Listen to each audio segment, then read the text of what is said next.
जीव स्वरूपतः श्री कृष्ण का दास है। हम लोग रोज ही बात करते हैं इस विषय में, ज्यादा बात नहीं है। कृष्ण की प्रेम सहित सेवा प्राप्ति ही जीव का स्वरूपानुबंधी धर्म या कर्तव्य है, स्वरूप ही है।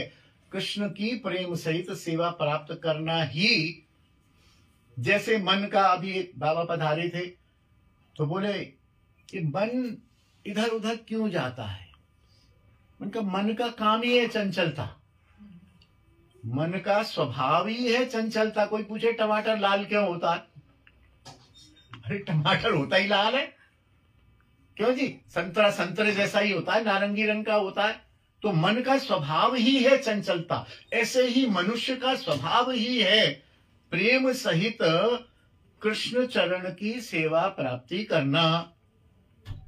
जीव अनादि काल से माया के वशीभूत होकर श्री कृष्ण से बहिर्मुख हो गया है।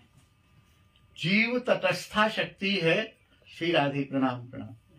वो तट पर विराजा हुआ है। यहाँ तट है बीच में, इधर कृष्ण है और इधर माया है। और जीव को ये स्वतंत्रता दी गई है कि बेटा देख ले, जितने जाना है उत्थे जा, कृष्ण की तरफ जा या माया की तरफ जा। और जीव, क्योंकि माया में बहुत बढ़िया बढ़िया चीजें, बढ़िया सुंदर पैकिंग, बहुत बढ़िया सब चीजें दिखाई दे रही हैं, उसकी मन बुद्धि इंद्रियों के भोग की वस्तुएं मिलती हैं, तो जीव माया के वशीभूत हो जाता है और कृष्ण के दूर हो जाता है, कृष्ण से बहिर्मुख हो जाता है।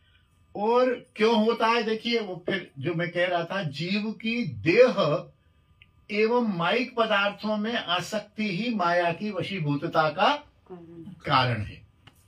उस आसक्ति का कारण जीव की इंद्रियों का स्वतंत्रता पूर्वक विषयों की ओर बेलगाम होके भागना। तभी ये कहा, ये मुख्य मुख्य इंद्रियां बताई गई कि वाणी का वेग, मन का वेग, क्रोध का वेग, जिव्या का वेग, उदर और उपस्थ का वेग, ये इसलिए बताई गई कि ये इंद्रियां यदि भागेंगी बेलगाम होके तो माया की तरफ ही भागेगा। इनको लगाम करो तो कम से कम माया की तरफ भागना तुम्हारा बंद हो जाएगा और तुम में इतना संयम आ जाएगा कि तुम पृथ्वी पर शासन कर सकोगे। तुम्हारे अंदर कॉन्फिडेंस लेवल इतना हो जाएगा कि तुम किसी भी परिस्थिति का सामना करने के योग्य हो जाओगे। छोटी सी बात पे हम बहुत बड़ी सेवा करते हैं और छोटी सी बात पे जो हम भटक जाते हैं। क्यों?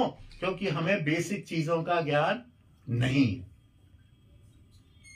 सारांश यह है कि मन एवं इंद्रियों की स्वच्छंदता ही सांसारिक विषयों की आसक्ति एवं माया की वशीभूतता तथा कृष्ण बहिर्मुखता का प्रधान कारण